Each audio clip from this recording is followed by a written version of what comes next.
Bonjour à tous, vous êtes en train de suivre Rango TV et votre présentateur, c'est bien moi-même, Raphaël Ngoma Tsassa, fils de son père et ami de tout le monde. En tout cas, aidez-nous à progresser, aimer, partager, comme on le dit parfois en anglais, liker notre page pour ne pas rater nos vidéos ou alors nos informations.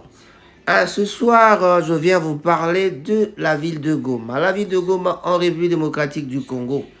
Voilà. De quoi s'agit-il? À la une de ces informations, nous allons vous parler de la genèse des conflits de la RDC, c'est-à-dire la République démocratique du Congo et le Rwanda. La crise est liée à quoi? Pourquoi?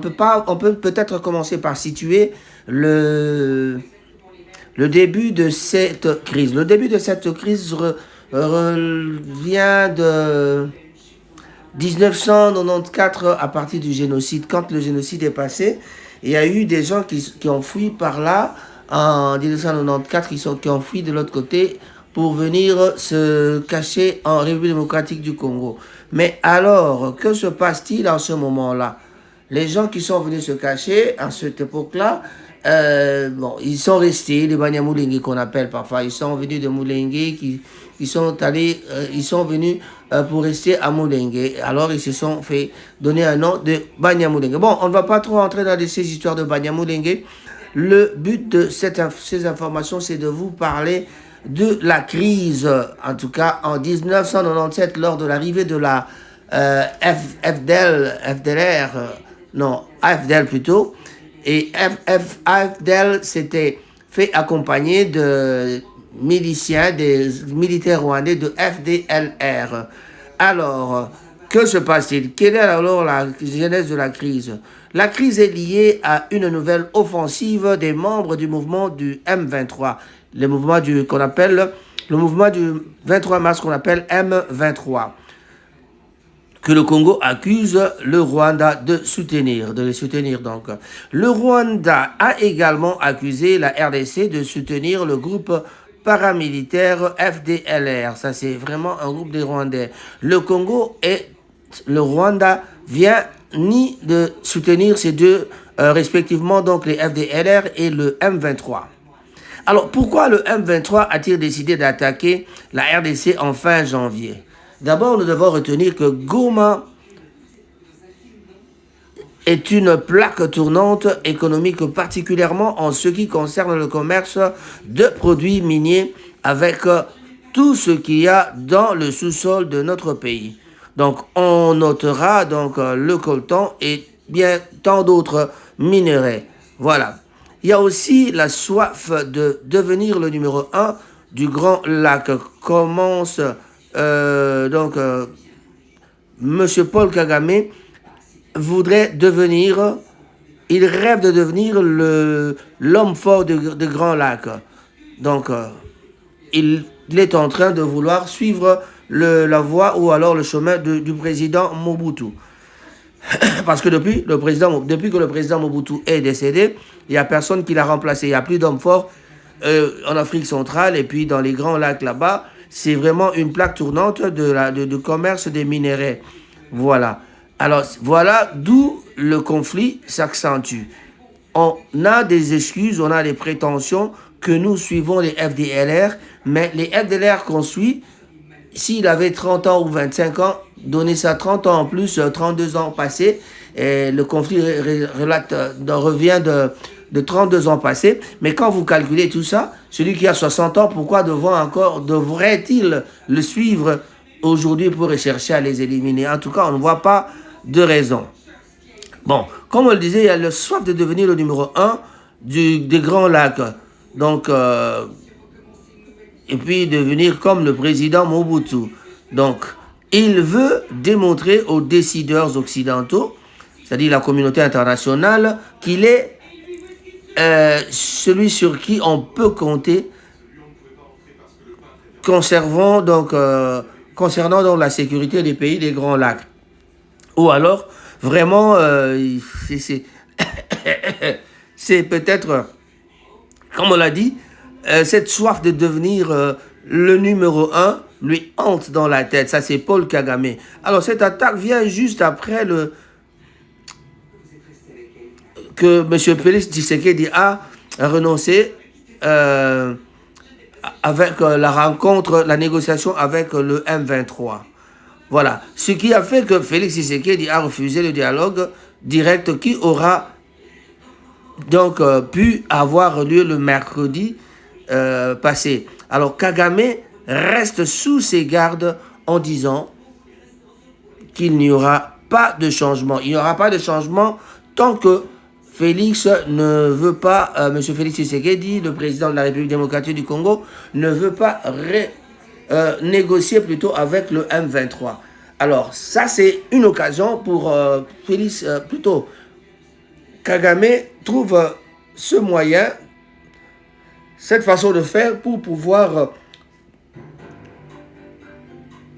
essayer de, comment dirais-je, il voudrait donc essayer de déstabiliser le Congo et aussi ce processus de Nairobi qui a connu donc un grand absent de Fachi a fait que Kagame s'était énervé. Donc Kagame voudrait bien que le dialogue soit direct, qu'il y aurait le direct entre Fachi et le M23.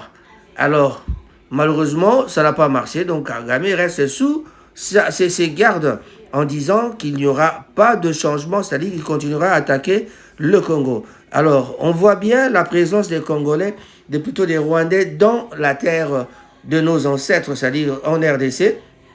Mais, en tout cas, Kagame n'a jamais voulu accepter que les militaires sont là. Mais les preuves sont là parce qu'à chaque fois qu'on se tue, on a des preuves, on les voit, ils sont là. Derrière le M23, on voit bien les militaires rwandais qui sont là. Alors, qu'est-ce qu'il faut dire? Kagame n'a jamais aussi, ce qu'il faut noter est que Kagame n'a jamais accepté la médiation de Lorenzo, le président de l'Angola, plutôt de l'Angola. Voilà. Quand on parle de Rwandais, on devient Rwandais. L'Angola. Voilà, on parle de l'Angola, bien sûr. Kagame n'a jamais été d'accord avec la médiation que Lorenzo avait fait faire là-bas en Angola. Donc les accords de Luanda, Kagame n'est pas du tout. Alors que Félix est en train de bouder aussi les accords du côté des Nilotiques, eux qui se retrouvent entre eux, ils ne savent pas condamner leur ami, leur frère Kagame, Paul Kagame. Voilà. Normalement, ils devaient se retrouver le mercredi passé avec tous les pays qui ont des militaires sur le sol congolais. On parlera de peut-être les Ougandais, les Rwandais, il y a les Tanzaniens aussi qui doivent être là. Presque tous les militaires, les amis de nos frontières sont sous la terre congolaise. Donc l'Union africaine continue à supporter le Rwanda et tous les pays qui défendent la cause du Rwanda parce que tout ça tous ceux-là sont des bénéficiaires, ils sont tous bénéficiaires de cette crise politique. Donc cette crise politique leur permet de se subvenir un peu économiquement. Chose bizarre, cette attaque est parvenue juste après l'arrivée de Donald Trump. Et nous disons que cela n'est pas du tout un hasard. Pourquoi n'est pas un hasard? Pourquoi Kagame avoir attendu? Parce que normalement, il devait avoir peur de Donald Trump. Parce qu'à chaque fois qu'un président des États-Unis arrive au pouvoir, c'est peut-être un moyen pour dire, ah bon, on va attendre, qu'est-ce que ça va faire? Mais peut-être que Donald Trump est du côté du Rwanda aussi, appuiera le Rwanda. Parce qu'une fois, on a entendu parler de la question qu'on avait posée à Donald Trump, la situation de la RDC et le Rwanda, il a dit, on en parlera. Parce qu'il n'a pas su vraiment répondre. Pourquoi? Parce que peut-être qu'il cache quelque chose. Bon, pas trop de commentaires là-dessus. Nous ne sommes pas sûrs de quelque chose. On ne sait pas qu'est-ce qu'il a dans sa tête. Donc, par le passé, on se souviendra que Barack Obama, je ne connais plus les années, ça doit être dans les 2011-2012.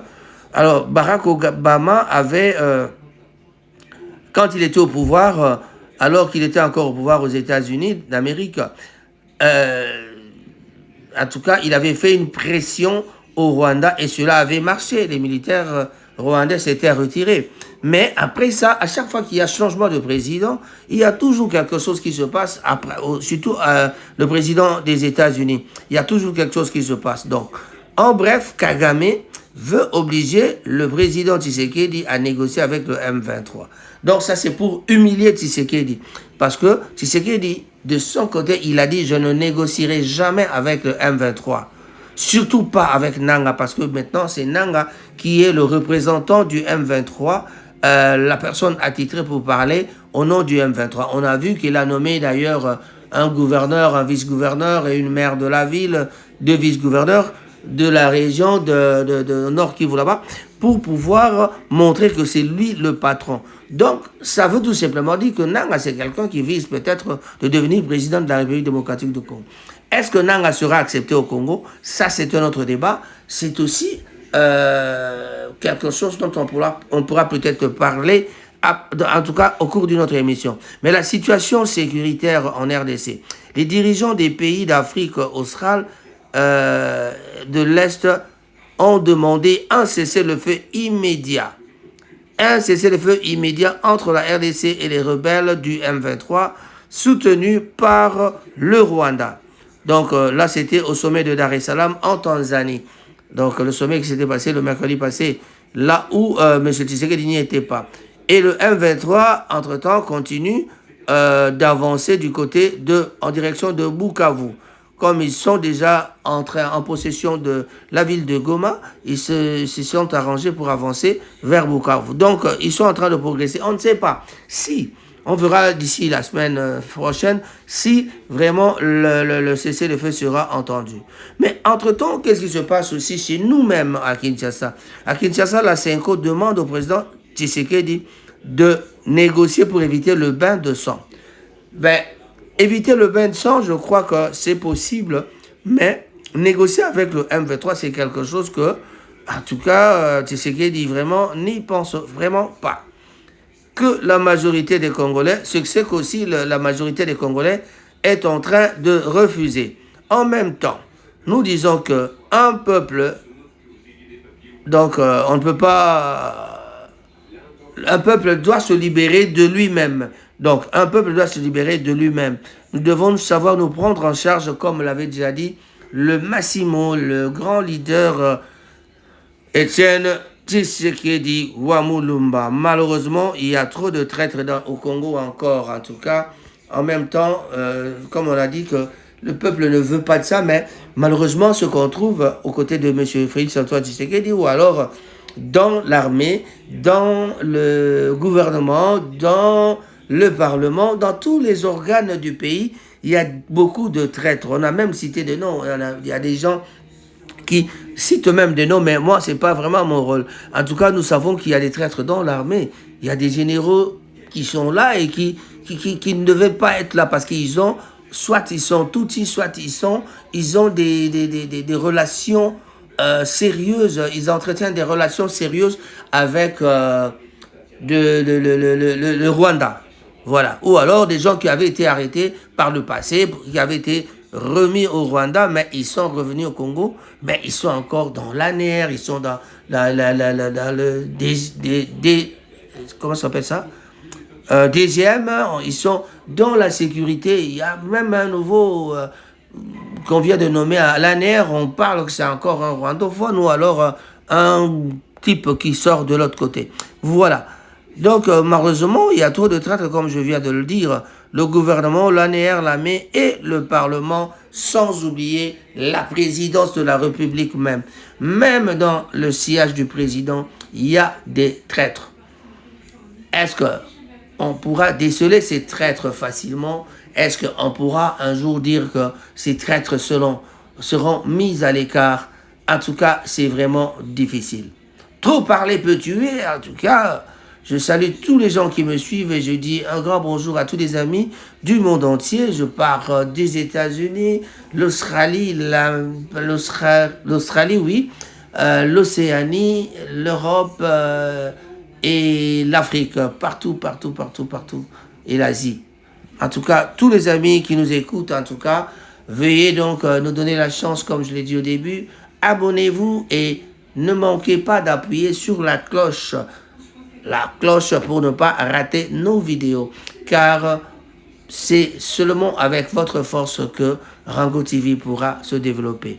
Alors, on voudrait bien terminer cette émission, mais il y a peut-être quelqu'un que je dois vous parler, je devais vous parler de quelqu'un, même au début de l'émission, mais en tout cas, je n'ai pas su le faire. Il y a un musicien congolais, l'unique musicien congolais, il se nomme Niwel Tsumbu. Niwel Tsumbu, c'est un musicien congolais qui a participé à l'album de Rhiannon Giddens. Rhiannon Giddens, c'est une chanteuse américaine qui joue avec les musiciens d'une façon, évidemment, des professionnels, mais à l'international, c'est des gens. Alors, Monsieur Niwel Tsumbu, lui, le guitariste qui a pu déjà, qui avait joué dans le temps avec Tatamo Beach à Kinshasa. Aujourd'hui, il habite en Irlande. Et ce monsieur, Niwel Tsumbu, un guitariste chanteur qui fait vraiment fantastique audience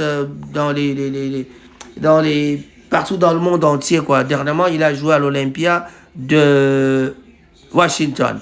Voilà. Donc, Niwel Tsumbu est en train de faire des tournées mondiales. Et vraiment, c'est pas donné à tout le monde. S'il faut vous parler de Niwel Tsumbu, en tout cas, c'est un jeune. Si vous voulez bien savoir un peu plus de lui, Niwel Tsumbu, c'est un homme très intéressant. Niwel Tsumbu, il joue à la guitare, il chante. En tout cas, il a un rythme tout à fait personnel. Il a une façon de faire qui est tout à fait différente. Donc, avec Rhiannon Giddens, il fait partie de l'équipe de Rhiannon Giddens et the touring band, donc le groupe qui fait la tournée avec Rhiannon Giddens. Rhiannon Giddens, comme je vous avais dit, c'est une personne qui a gagné le Grammy Award. Donc, et dans ce Grammy Award de 2021, et Niwel Tsumbu avait contribué largement dans cet album avec tous les arrangements possibles. Donc, on l'appelle l'homme with Francesco Turisi. Donc, Milimo, c'est Niwel, le solo album, l'album solo. Donc, il a aussi un album solo qui s'appelle Milimo.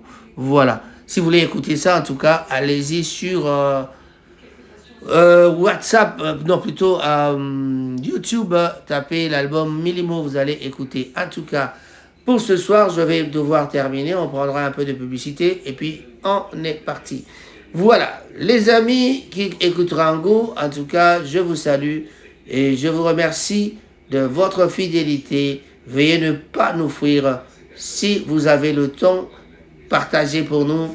Aimez notre page, Facebook, c'est Rango Diasp. Nous servons encore RNT. Voilà.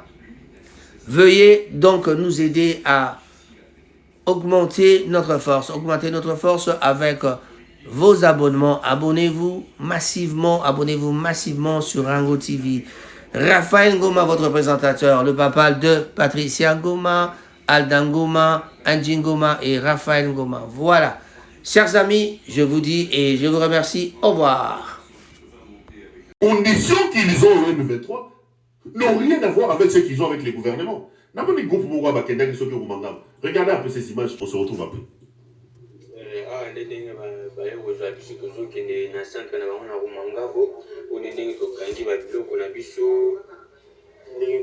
I think we all thought that we did the right thing, but it didn't turn out.